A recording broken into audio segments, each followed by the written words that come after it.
ان کی زبان منگولین ہے، تبتن نہیں۔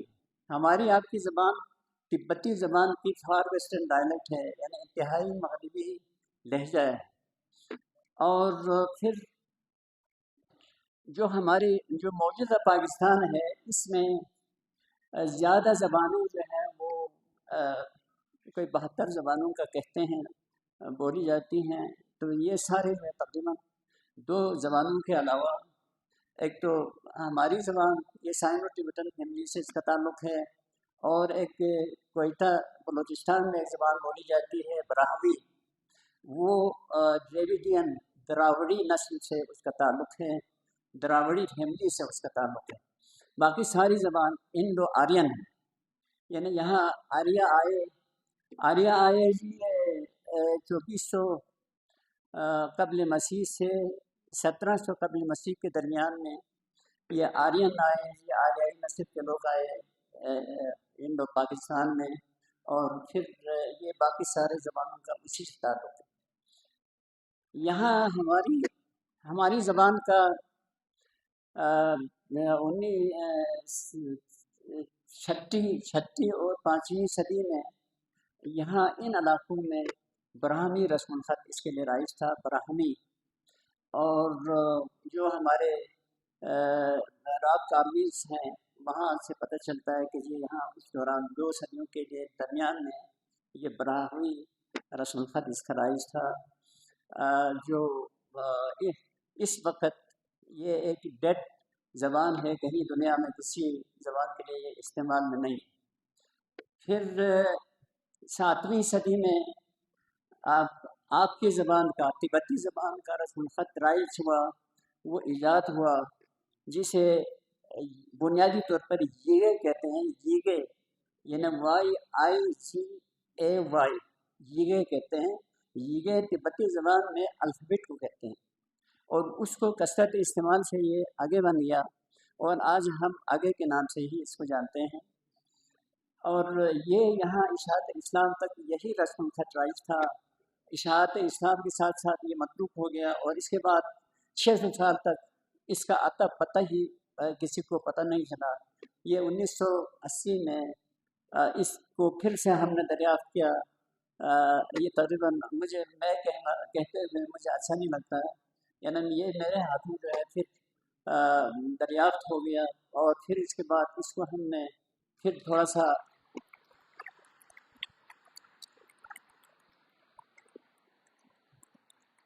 اس وقت جب 1980 میں نے دریافت کیا، تو اس وقت بلتی زبان میں 5 آوازیں ایسی داخل ہو گئی تھی جس کے لیے اس میں حروف نہیں تھے۔ ایک تو خے، غین اور قاف، یہ 3 آوازیں یہ عربی سے جو ہیں آئی تھی۔ ایک رے کے بعد رے، یہ اس کے لیے اس میں حرف نہیں تھے۔ پھر ایک ہے را، یعنی رو ہم جسے کہتے ہیں شور، تو اس کے لیے نہیں تھا۔ تو اس کے لیے حرف ہم نے شامل کیے، 5 حروف اس میں شامل کیے، انہی اصولوں پر شامل کیے جن اصولوں پر اس کے بانیوں نے اس کے باقی حروف کو بنایا تھا۔ اس کے لیے ہمیں براہمی بھی سیکھنا پڑا، اور دیوناگری بھی سیکھنا پڑا، خروشتی بھی سیکھنا پڑا۔ یہ ان سب کو جو ہے اس وقت میں جانتا بھی ہوں اور سکھا بھی سکتا ہوں۔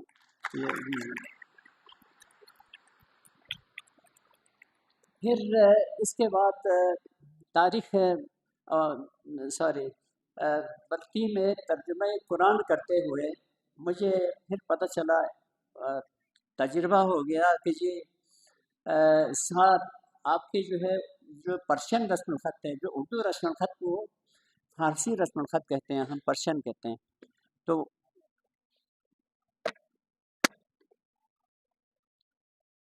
یہ بیٹھ گئے۔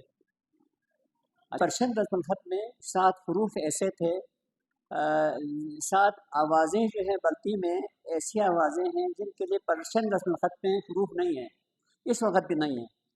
تو ان کے لیے ہم نے مقرون یعنی قریب ترین حروف پر نقطے اور علامات کے اضافے سے ہم نے اس کو بھی مکمل کیا